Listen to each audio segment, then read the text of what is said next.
General Manager, Human Resource Sales at RR Kabel, currently leads HR for Sales, Mr. Sarup Kumar. If I had to defend this in a boardroom, I would say that clarity doesn't slow down an organization, rather it frees them. What really strikes me is how you have carried those early shocks from the Navy into boardrooms and factory floors without even losing the human layer of leadership. The space tech showed me that innovation thrives inside a structure, and when both sides feel protected, transformation happens.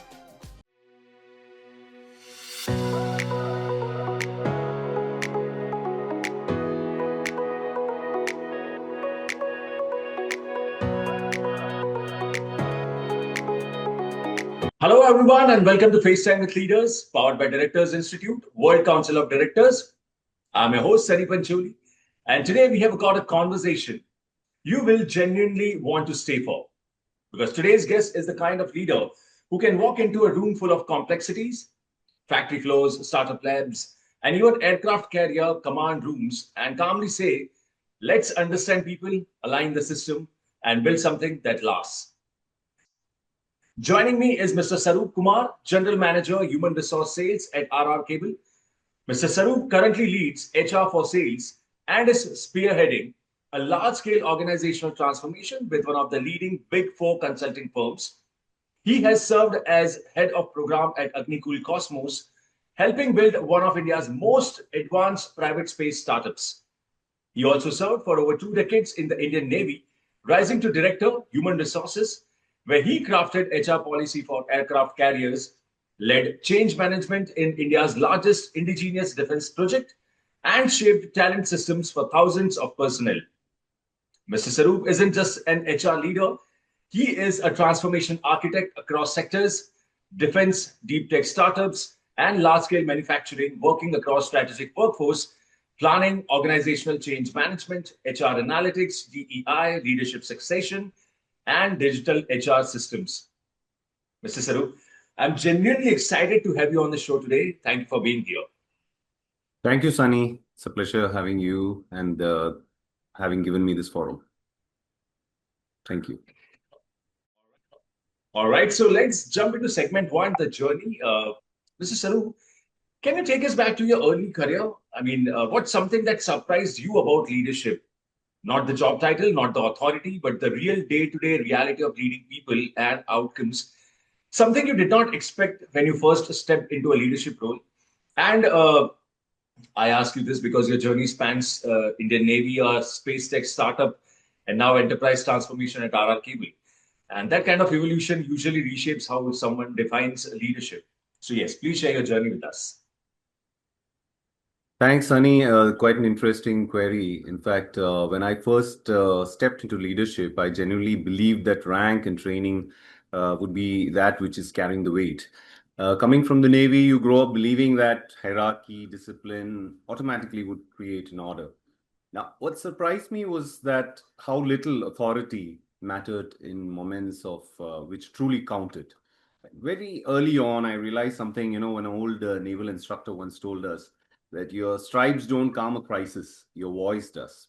And I remember a very early phase on board Vikramaditya during quite an intense operational schedule. Technically, everything was in place, procedures, systems, plans, but the teams were drained. Yeah, and that day it taught me quite a lesson that the role wasn't to command louder, but to slow the room a bit down. Now, that's that insight, it followed me through when I transformed, I transmitted myself into the private sector. That was Agnikul Cosmos. Now, the uniforms were gone and the hierarchy was flat, but the human emotions remained the same: ambition, uncertainty, fear of failing. And so, in both these places, it was rather the calm seas. In calm seas, anyone can hold a wheel, but leadership shows up only in turbulence. So, across different startups, or whether it be enterprise transformation, the biggest surprise has been consistent leadership is not a badge. It's the moment when, people trust you to think clearly when they cannot. What still humbles me is that this leadership never settles. just when you have to, you're just thinking that you have understood everything, a new context strips you down. Yeah. So, Mr. Sarup, that was such an honest window into your world. What really strikes me is how you have carried those early shocks from the Navy into boardrooms and factory floors without even losing the human layer of leadership. Uh, so see, the first tell is never excitement, it's honesty. So in the Navy, readiness was declared in briefings. You felt it on the deck when things were quiet and everyone know their role without being reminded. Now I've seen many organizations excited about transformation.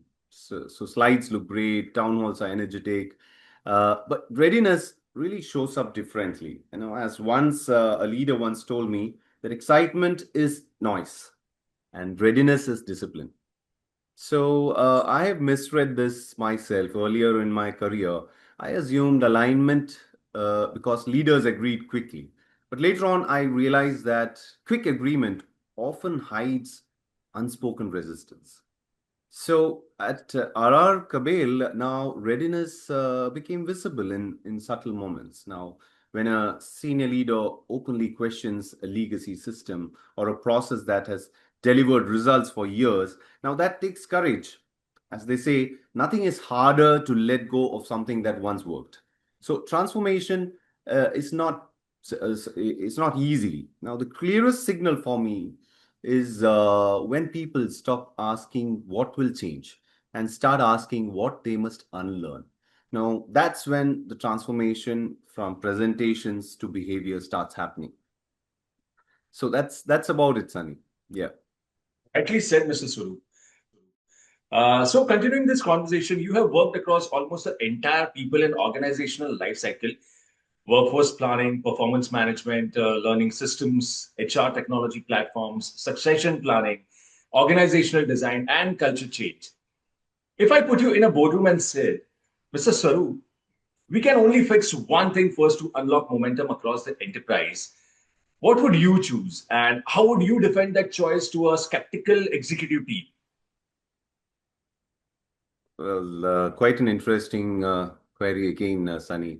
See, if I had there are many things which I would have chosen, but yes, one specific thing which stands out is role and decision clarity. Now, and I mean, I learned this the hard way in my early days. I tried fixing multiple things at once, processes. Okay, I move into a place and I find that the process is wrong, the performance is wrong, the culture has got to change to be done. Now, the efforts were sincere, but the momentum, it does not come with multiple things going on. No, I still remember one of my mentors, a senior officer, once told me that when everyone is responsible, no one is accountable. So in the Navy, clarity wasn't a management concept, it was survival. So when it moved to the space tech, it prevented speed from turning into chaos, right? And currently, one's roles and decision rights are standardized across regions. Friction will reduce, almost invisibly. I remember now, Sunny, that during a meeting when conversations shifted from why is this delayed to who owns the next move. Now, that's when I knew that the system has changed. If I had to defend this in a boardroom, I would say that clarity doesn't slow down an organization, rather, it frees them. So, every transformation that I've seen succeed started by answering a few uncomfortable questions very clearly. Yeah. Absolutely, absolutely, Mr. Saru. So, on those lines, you have designed HR frameworks with strong compliance, internal controls, governance, and analytics. Now, at the same time, you have worked in high speed environments like defense projects, startups, and sales organizations. So, how do you personally balance two forces that often clash? One that says we need control, standardization, and compliance, and on the other side, we need speed, agility, and innovation. So, what's your method for making both sides feel protected, not threatened? Well, once again, Sunny, I mean, quite a tricky question here. Now, the tension is quite real, and I have lived within this kind of a domain for decades. In the defense, speed without control can cost lives. In startups, control without speed can kill innovation. Somewhere in between, I realized something quite important. Now, both the sides are trying to protect a mission. When I landed up in a startup, a highly intense startup with 20 somethings moving around, innovating, racking their brains towards creating one of the most optimized space missions, I realized that they desisted or they resisted processes. Now, I once slowed innovation by overstructuring a process. And in another case, I created compliance risk by giving too much of freedom. So both taught me a kind of humility. So over the time, my method became quite simple. Make the boundaries non-negotiable and the space within them limitless. So there's a saying that which I often tell to my teams that guardrails don't stop the speed or don't check the speed. They only prevent crashes. And in my current organization, this has become quite visible while designing the HR systems. Once the teams know where flexibility ended and where responsibility began, where authority ends, and there is an ownership, their innovation actually accelerated. So the Navy taught me discipline enables speed. The space tech showed me that innovation thrives inside a structure. And when both sides feel protected, transformation happens. Yes, son. Absolutely, and that's incredible. All right, so let's move on to the next segment. And this is my favorite segment of the complete podcast, which is rapid fire round. So, quick answers, no overthinking. And are you up for it? Sure. All right, so here I shoot you with the first question. Mr. Sarup, if you could sit down for coffee with any leader, past or present, who would it be and why? Well, Ratan Tata, undoubtedly, uh, because he combined moral courage with strategic patience. A person who has brought the country into the global stage, he proved that you could build globally without losing your ethical center. That's a rare leadership combination. Yes. Absolutely. An absolute genius and an icon to many leaders. Okay. Moving on to the next question. What's one habit you have adopted that has had the biggest impact on your success? Consistency, undoubtedly. I learned that leadership lives in discipline and composure through consistency in every aspect of life. Pause each time you decide upon a decision and be in that second response, but always consistent. Yes. Incredible. If not HR and transformation leadership, what career do you think you would have pursued instead? I'd have probably stayed in deep tech, in systems, in in program management, any role where complex systems, people, and timelines intersect each other. Yes. Nice. Next question. What's a book or resource that shaped your leadership philosophy? Undoubtedly, Leadership on the Line by Marty and Ronald. It helped me see organizations as living systems, not on org charts. And once you see that, you cannot unsee it. That's a fact. Absolutely. Yeah. Must read. Next question. What does a perfect work life balance look like to you realistically? So I strongly believe that there's nothing like a perfect balance of of work and life. It's only some trade-offs, conscious trade-offs. For me, it means being fully present when at work, work while you work and play while you play. When with family, do not carry unfinished conversations into the next space. Both are distinct spaces. Yeah. Absolutely. So that was all for the rapid fire round, and I loved all the answers of yours. In fact, I love rapid fire segment because this is where we come to know the person behind the professional. Thanks, Sunny. Yes, All true. right, great. So let's. Mr. Sarup, you have worked in environments where governance, integrity, and operational trust are not optional; they are mission critical. Now, when organizations face integrity shocks, financial misconduct, audit failures, or control breakdowns, Trust doesn't disappear overnight, but it collapses quickly when leaders freeze. So, if you were sitting at the boardroom table during such a crisis, what are the first steps you would advocate for to restore trust internally and externally and to prevent it from happening again? So, a a very dominant question. In fact, an integrity shock doesn't destroy trust slowly. It collapses the moment leadership hesitates. All right. So I've seen this in several high-stake environments where silence creates more damage than bad news. So one principle that I strongly believe in is move before you have the perfect answer. Transparency stabilizes organizations, faster than reassurance. Internally, I did focus first on protecting the organization's cultural spine, right? Clear communication, visible action. We need to empower the response system, and the structure would certainly reduce the panic which would ensue later. So I've witnessed these situations where delaying decisions and acknowledgement has resulted in serious accidents, and others where early honesty calmed the organization even before the solutions were ready. So externally, trust is rebuilt through decisive, visible actions, not just through words, right? At the board level, prevention matters as much. So, trust is not to be rebuilt by promises, it is to be made by a certain pattern of behavior. Yeah. Absolutely, Mr. Sarup. So, as we wrap up, I would love to hear about your experience with Directors Institute. I mean, what motivated you to take that step, and what has it meant for you as a leader navigating complexity, governance, and long term value creation?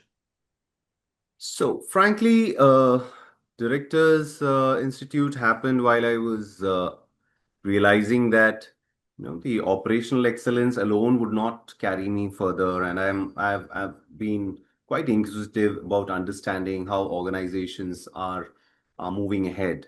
And what I realized is that it's leadership and leadership at a very different level, and across defense, startups, and enterprises. I'm learning, and I'm or learned execution and management. So what I really wanted what's the next perspective. So when I went through what the Directors Institute is doing, so I reframed my understanding of governance. I realized that governance isn't a break; it's an architecture that allows the organization to grow without collapsing, without having a sense of a semblance of democracy, yet quite structured. So I saw governance sometimes at risk control, right? The program now is helping me understand that it's a long-term stewardship. So the phrase which has stayed with me is that I just happened to read it somewhere that boards don't manage companies; they in fact shape the futures. So I think Directors Institute has is sharpening what I think about independence, ethics, value creation, and just not just as a theory, but as a kind of a living responsibility. So I think this is just not a qualification. I'm shifting my mindset. I'm shifting my lookout towards a long term horizon in the field of leadership. That's about it, Sunny. Yeah. Great to hear that, Mr. Sarup. And let me tell you what an incredible conversation we had.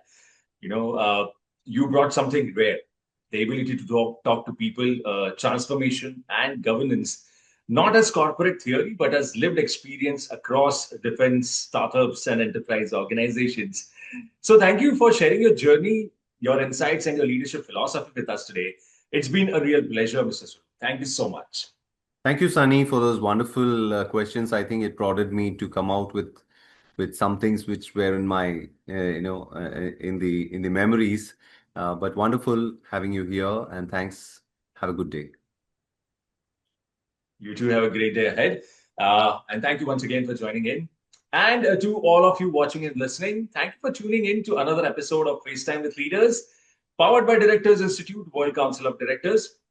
Now, if you took even one idea from today about people strategy, transformation, or ethical leadership, share this episode with someone building change inside their organization right now.